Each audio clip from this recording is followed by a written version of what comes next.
오늘 말씀은 마가복음 1장 1절입니다. 마가복음 1장 1절 같이 읽겠습니다. 시작. 하나님의 아들 예수 그리스도의 복음의 시작이라. 아멘. 기도합니다. 생명의 주님, 감사와 찬양을 드립니다. 우리를 사랑하시사 예수 그리스도의 피뿌림으로 인하여 거룩함을 입게 하시고 우리 하나님 앞에 나와 예배드리며 영원한 천국의 상급을 받을 수 있는 은혜의 문을 활짝 열어주신 것을 감사를 드립니다. 말씀을 통하여서 하나님 복음을 다시 한번 생각하는 시간이 되게 하시고 주의 성령께서 이 가운데 함께하여 주셔서 역사하시는 주님의 은혜를 체험하는 시간이 되게 하여 주시옵소서. 감사드리며 우리 주 예수 그리스도 이름으로 기도합니다. 아멘.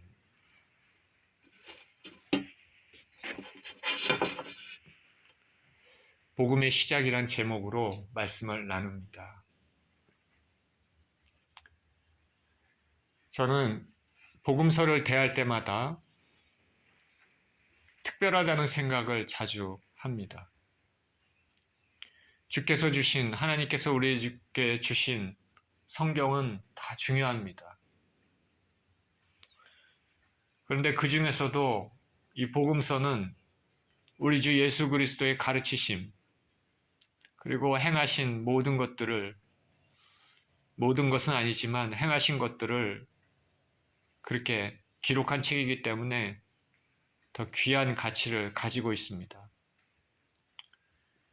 그래서 어느 교단에서는 주일 설교에서는 항상 복음서만 가지고 메시지를 전하도록 한 곳도 있습니다.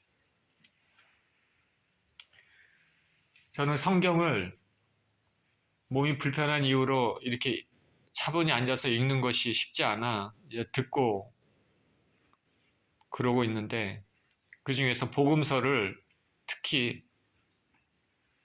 자주 즐겨 듣습니다. 복음서를 통해서 예수 그리스도의 숨결을 직접 느끼고 만나고 싶기 때문입니다. 복음서를 읽다 보면, 듣다 보면 예수님이 행하신 일들, 그리고 예수님이 병을 고치시고 귀신을 쫓아내는 것들, 그리고 약한 자들을 얼마나 사랑하시고 긍휼을 베푸시는지, 그리고 자기와 함께 있는 그 제자들에게 직접적인 가르치심을 그 말씀하시는 것들이 나와 있기 때문에 이 복음서를 통해서 과연 내가 믿는 우리 주 예수 그리스도께서 어떤 분인지 다시 한번 그 가르치심과 그분의 성품들을 생각해 보게 됩니다. 그래서 저에게는 복음서가 특별히 더 귀한 것으로 다가옵니다. 오늘 본문은 마가복음 1장 1절을 우리가 읽었는데 마가복음의 저자는 요한 마가입니다. 요한 마가. 그는 12제자 중에 한 사람은 아닙니다. 그런데 초대교회에 많은 영향을 끼친 인물로 알려져 있습니다. 우리가 마가의 다락방 이런 얘기 많이 하지 않습니까? 마가의 다락방. 마가의 집에 있는 다락방이죠. 그것에서 알 수 있듯이 그 마가의 가족은 예수님을 섬기는 가족임을 알 수가 있습니다.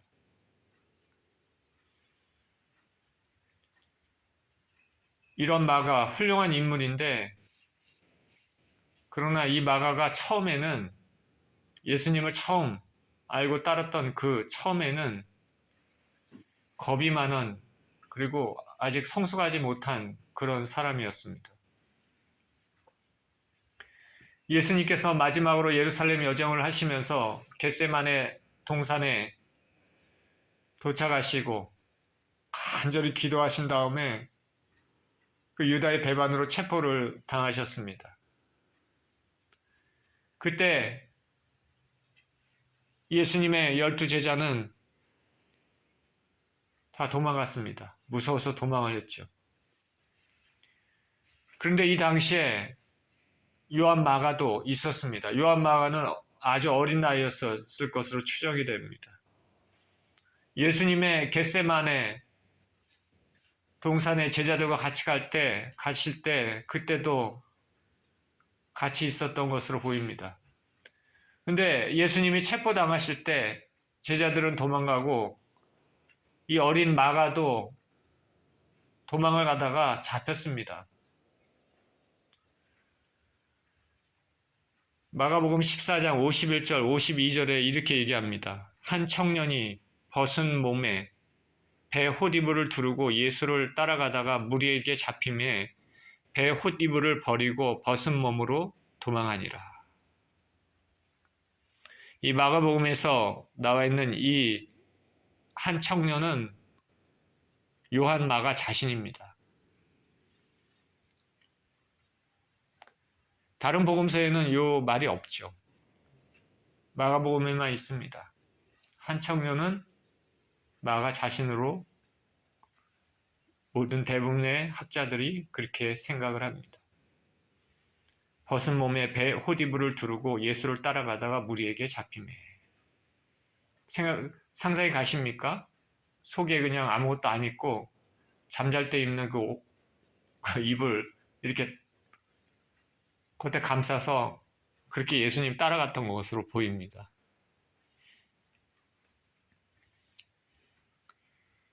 마가가 이 기록을 마가복음에 썼는데 어떻게 보면 감추고 싶은 모습이지만 솔직하게 기록했습니다.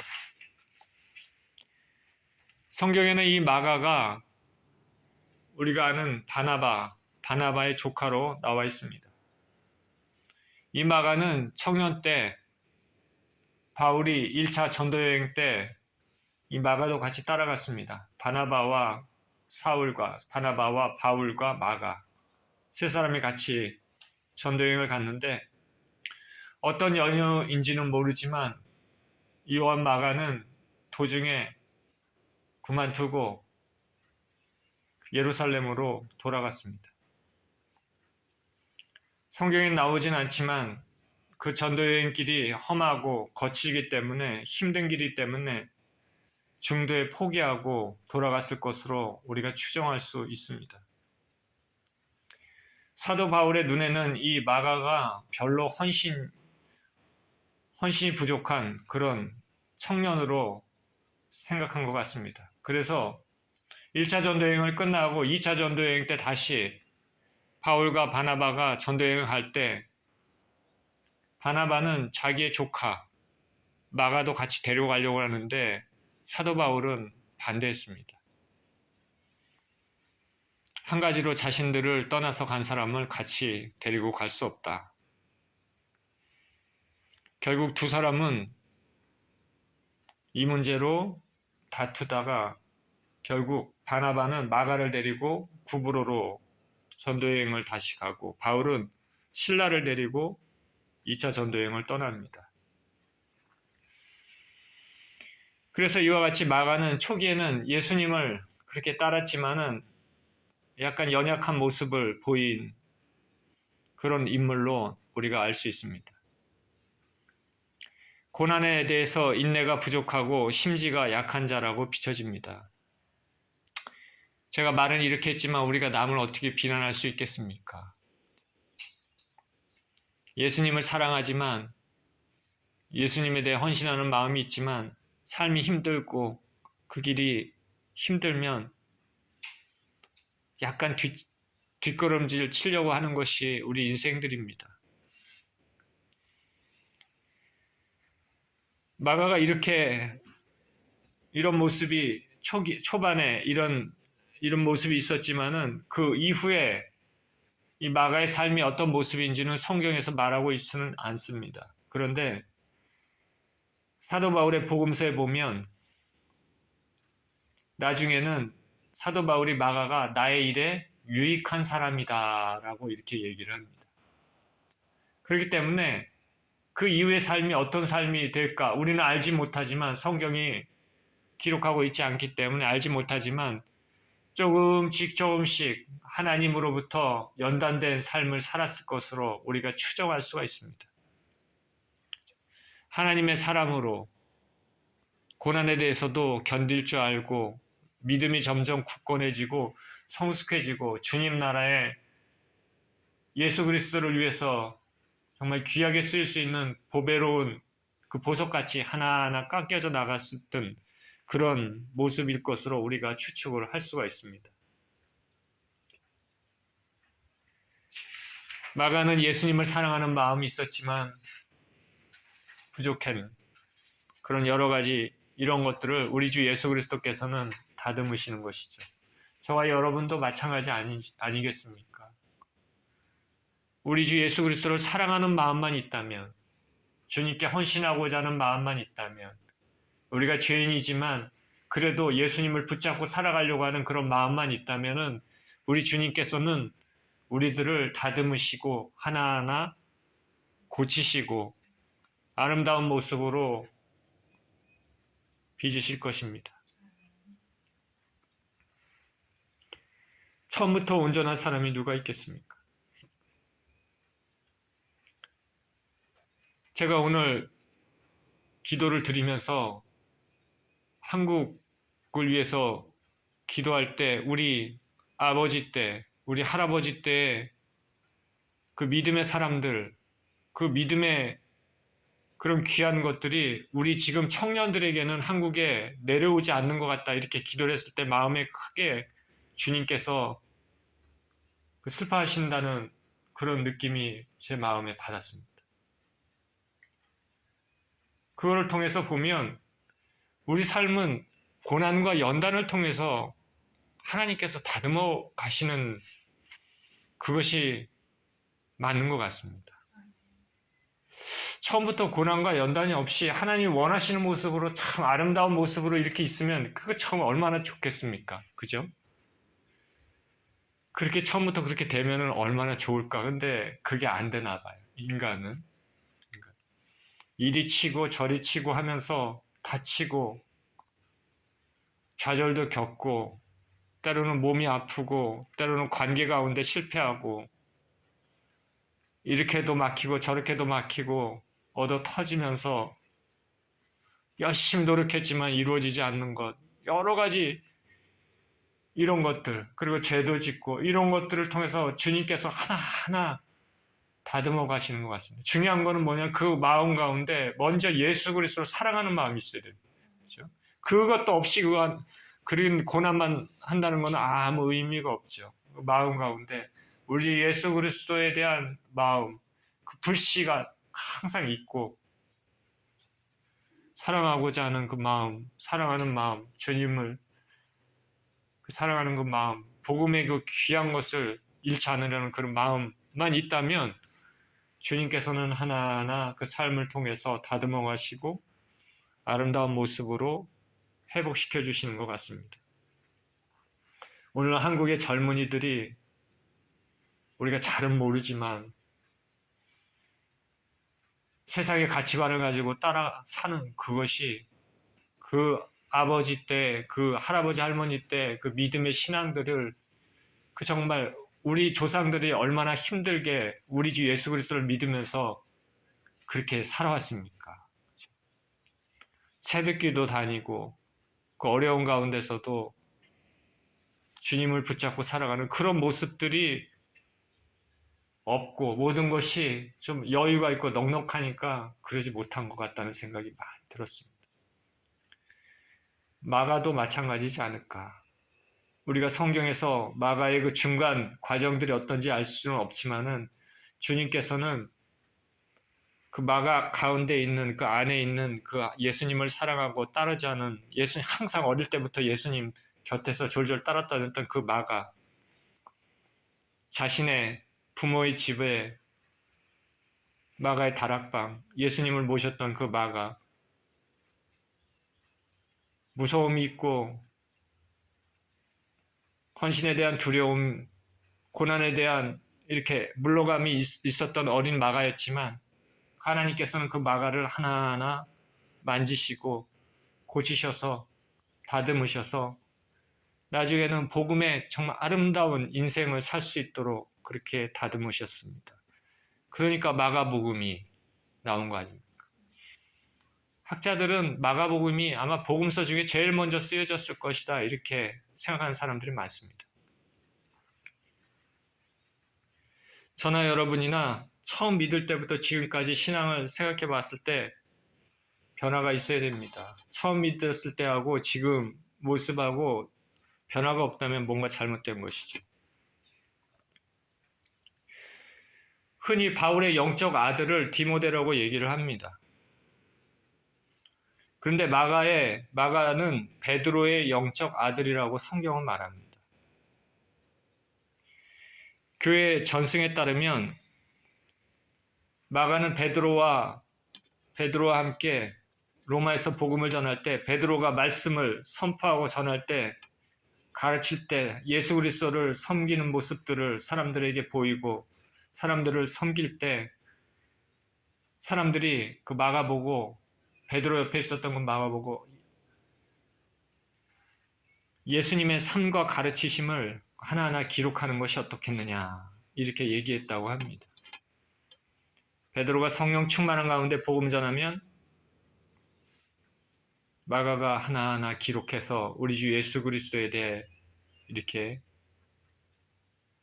행하셨던 것, 가르치셨던 것들을 적은 것이 마가복음입니다. 비록 예수님과 가장 가까이 있었던 12제자는 아니지만은 베드로를 통해서 예수님의 가르치심과 행하신 것을 듣고 기록했습니다. 그리고 이 마가는 나중에 알렉산드리아, 이집트 알렉산드리아에서 복음을 전하고 교회들을 세웠다고 알려져 있습니다. 이 마가복음은 그 요한 마가의 입장에서 쓴 복음입니다. 요한 마가가 쓴 그 렌즈, 자신이 가지고 있는 그 렌즈를 통해서 우리 주 예수 그리스도를 본 것을 쓴 것입니다. 영어에서는 Gospel according to Mark, 마가에 따른 복음 이렇게 나와 있죠. 왜 마가복음? 누가복음은 의사인 누가가 관점에서 우리 주 예수 그리스도를 보고 쓴 복음입니다. 마태복음은 세리 마태, 예수님과 가장 가까이 있었던 12제자 한 사람 마태가 자신의 관점에서 쓴 복음입니다. 물론 자신의 관점이라 그래서 인간이 쓴 것이 아닙니다. 하나님께서 그 사람의 성품과 그 사람의 지식과 그 사람의 환경을 통해서 성령께서 역사하시면서 그 모든 것들을 기록한 것이죠. 요한복음은 이 세 개의 복음이 사람들에게 주의 백성들에게 읽혀지고 있을 때 사도 요한이 말년에 자신 예수님과 가장 가까이 있었던 사랑하시는 제자로서의 새로운 관점에서 쓴 복음이 요한복음입니다. 그래서 요한복음은 조금 약간 관점이 틀리죠. 이와 같이 우리 주 예수 그리스도를 어떤 한 사람의 관점에서 다루기에는 부족합니다. 그래서 요한복음 마지막 절 21장 25절에 이렇게 얘기합니다. 예수께서 행하신 일이 이 외에도 많으니 만일 낱낱이 기록된다면 이 세상이라도 이 기록된 책을 두기에 부족할 줄 아노라. 이 마가복음은 4개 복음서 중에 분량이 가장 작은데요. 그렇지만은 그 작은 분량 안에 가장 강력하게 임팩트 있게 서술됐습니다. 그리고 내용 전개가 빠릅니다. 군더더기가 없습니다. 마가복음의 관심사, 주요 주제가 뭐냐, 뭘 얘기를 하려고 하느냐, 마가가. 뭘까요? 바로 예수 그리스도의 고난입니다. 예수님이 고난당하시고 자기 백성의 죄를 위해 죽으시는 분으로 마가는 서술하고 있습니다. 그렇기 때문에 마가복음의 핵심은 뭐냐면 십자가입니다. 십자가. 그리고 예수님의 능력, 예수님의 말씀의 권위에 초점을 맞춥니다. 로마에서 복음을 전하는 베드로부터 예수님의 사역에 대해서 듣고 기록했다고 제가 말씀드렸는데 이 당시 로마 교인들은 네로의 극심한 박해를 받고 있었을 때입니다. 구원을 주신 예수님의 능력과 부활의 기적을 통해 고난받는 기독교인들에게 소망을 주기 위해서 쓴 책입니다. 그러니까 독자가 누구겠습니까? 유대인입니까? 이방인입니까? 이방인이 주요 독자죠. 그렇기 때문에 마태복음에 보면 유대의 풍속들, 지명들, 족보 이런 얘기가 많이 나오는데, 구약의 예언들이 많이 나오는데, 마가복음은 이방인들은 이런 거에 익숙하지 않잖아요. 그러니까 이런 내용들은 별로 없어요. 우리 주 예수 그리스도의 고난, 십자가의 죽음, 기적, 소망 이런 곳에 초점을 맞춰서 기록했습니다.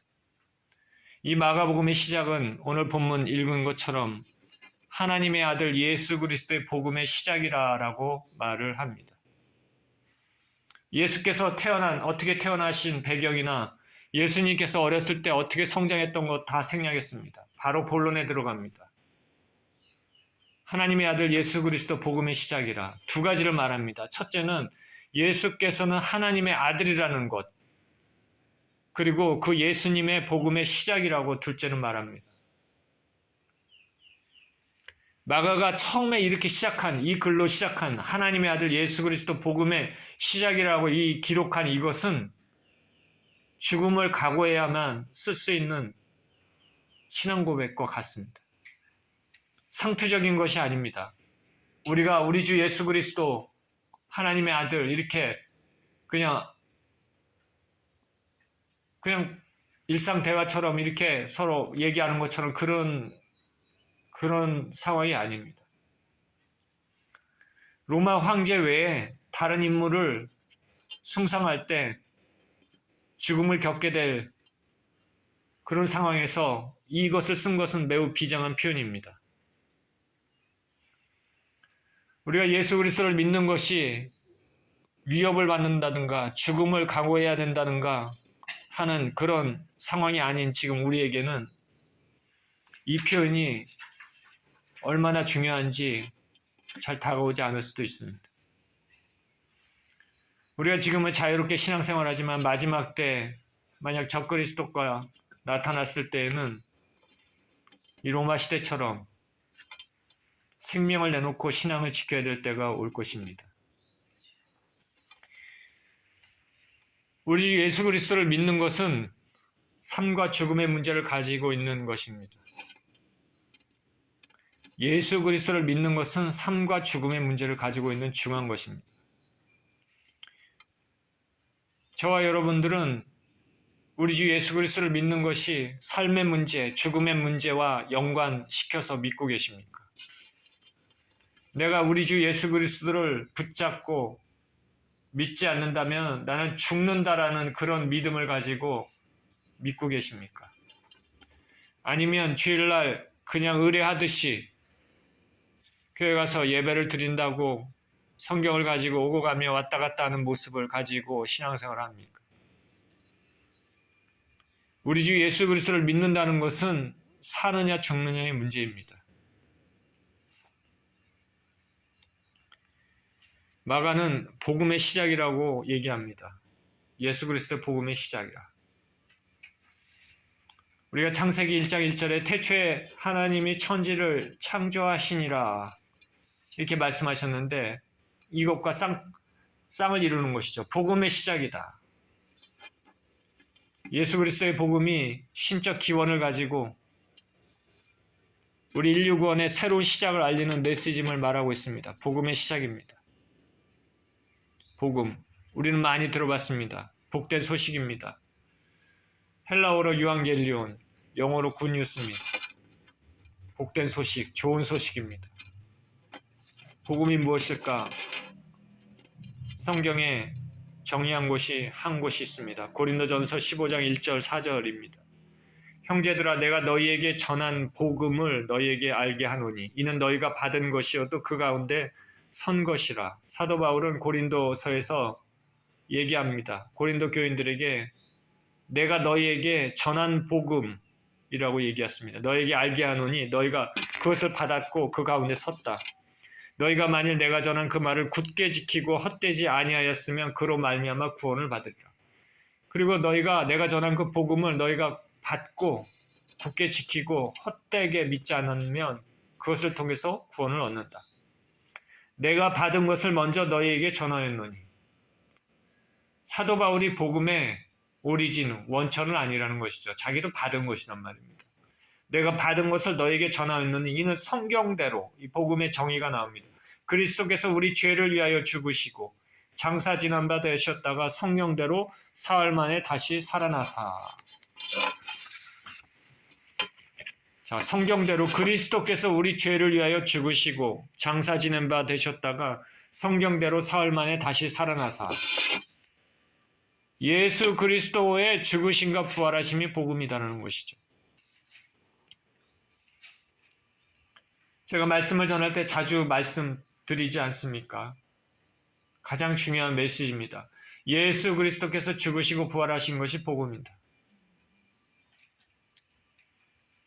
2000년 전에 예수께서 죽으시고 부활하신 것이 어떻게 복음이 될까? 현재 2023년을 살고 있는 나에게 그것이 무슨 복음이 되고 기쁜 소식이 될까? 어떤 연관이 있을까? 우리 인생들은 누구나가 크고 작은 어려움이 있습니다. 고난이 있습니다. 고난이 없는 사람은 없습니다. 질병 때문에 몸이 아프기도 하고 돈이 없어 힘들 때가 있고 자녀가 말썽을 부릴 때가 있고 직장에서나 가족관계에서나 친구관계에서나 어떤 계기로 틀어지는 경우 힘든 경우가 많이 있습니다. 그리고 삶 가운데 알 수 없는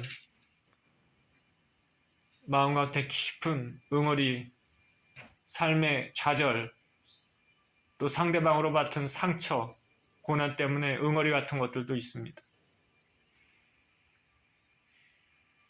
이런 것을 가지고 인간들은 살아가다가 나이가 들면 몸까지 늙고 약해집니다.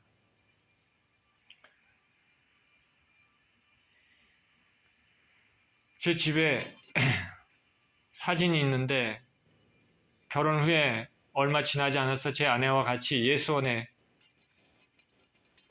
함께 가서 찍었던 사진이 있습니다. 결혼하고 나서 얼마 안 된, 제 기억으로는 처음 1년도 안 됐을 것 같은데 그 사진 속에 있는 저와 제 아내의 모습은 풋풋하고 새파란 그런 모습입니다. 완전히 청년 때 모습입니다. 아, 저럴 때 있었구나 생각이 들죠. 인간은 누구나가 이 세상의 현실적인 삶의 문제를 해결받기를 원합니다.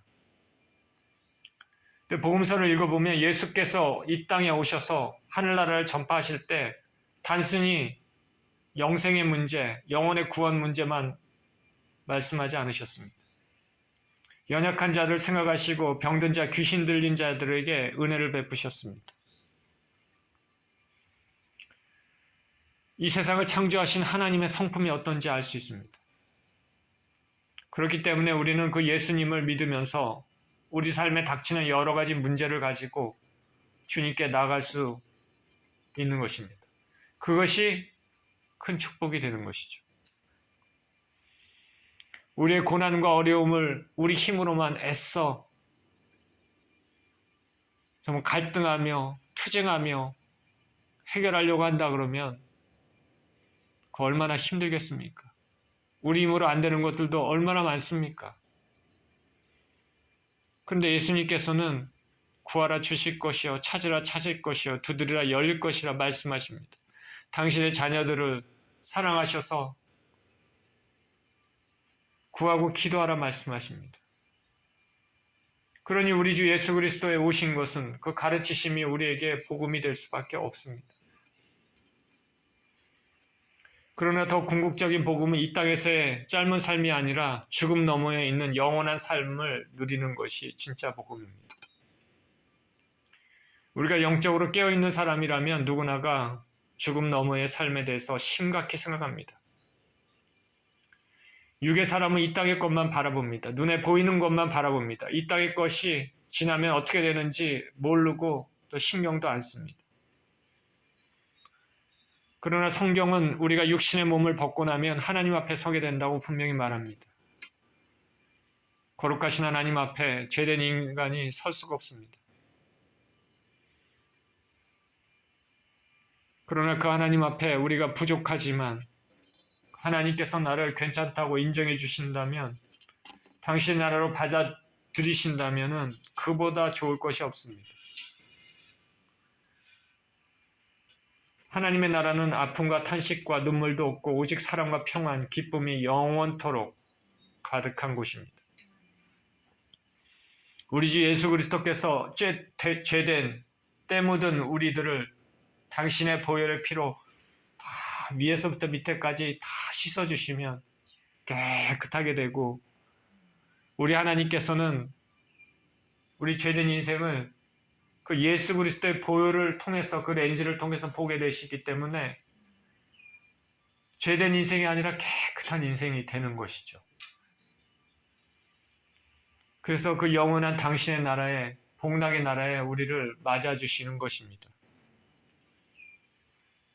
그 죄의 문제를 해결하는 것, 바로 예수 그리스도의 죽으심, 그 핏뿌림, 그것으로 인하여서 모든 문제가 해결이 됐습니다. 저나 여러분이나 이 땅을 살면서 크고 작은 죄를 짓습니다. 작은 죄도 죄고 의인은 한 사람도 없습니다. 오직 의인이 될 수 있는 길은 우리 주 예수 그리스도의 핏뿌림을 받는 것입니다. 핏뿌림을 받는 것은 예수 그리스도의 죽으심, 그것을 나의 죽음으로 믿는 것입니다. 나는 한 거 하나도 없지만 예수님이 다 해주시고 상을 차려주신 것을, 그것을 믿음으로 받아들이기만 하면 되는 것입니다. 그렇기 때문에 그것이 예수님의 죽으심, 그것이 복된 소식이 되는 것이고 복음이 되는 것입니다. 디모데전서 1장 15절에 미쁘다 모든 사람이 받을 만한 이 말이요 그리스도 예수께서 죄인을 구원하시려고 세상에 임하셨다 하였도다. 죄인 중에 내가 괴순이라. 로마서 5장 8절에서도 우리가 아직 죄인 되었을 때 그리스도께서 우리를 위하여 죽으심으로 하나님께서 우리에 대한 자기의 사랑을 확증하셨느니라. 마가는 이 예수 그리스도를 우리에게 소개합니다. 하나님의 아들 예수 그리스도 복음의 시작이라. 예수 그리스도의 고난과 죽음에 초점을 맞춰, 십자가에 초점을 맞춰 기록했습니다. 그것을 통해서 우리 주 예수 그리스도를 통해서 구원을 얻게 된 것이 얼마나 귀한 것이고 소중한 것이고 소망이 있다는 것을 알려주는 것입니다. 우리의 죄를 위해 고난받으시고 죽으신 예수님, 그 예수님은 또 우리가 의롭게 되기 위해서 부활하셨습니다. 지난주에 우리가 부활절을 지냈습니다. 그 예수님을 믿음으로 연합한 우리는 죄에 대해 죽고 의에 대해 살게 됩니다. 성경에서는 예수께서 부활하신 것이 우리의 부활의 예표가 된다고 말합니다. 고린도전서 15장 12, 13절에 그리스도께서 죽은 자 가운데서 다시 살아나셨다 전파되었거늘 너희 중에서 어떤 사람들은 어찌 죽은 자 가운데서 부활이 없다 하느냐. 만일 죽은 자의 부활이 없으면 그리스도도 다시 살아나지 못하셨으리라. 예수 그리스도의 부활은 우리의 부활을 뜻합니다. 우리 육신의 몸은 약하고 언제 병들지 모르는 약한 몸입니다. 나이가 들면 약해집니다. 더욱 후패해집니다.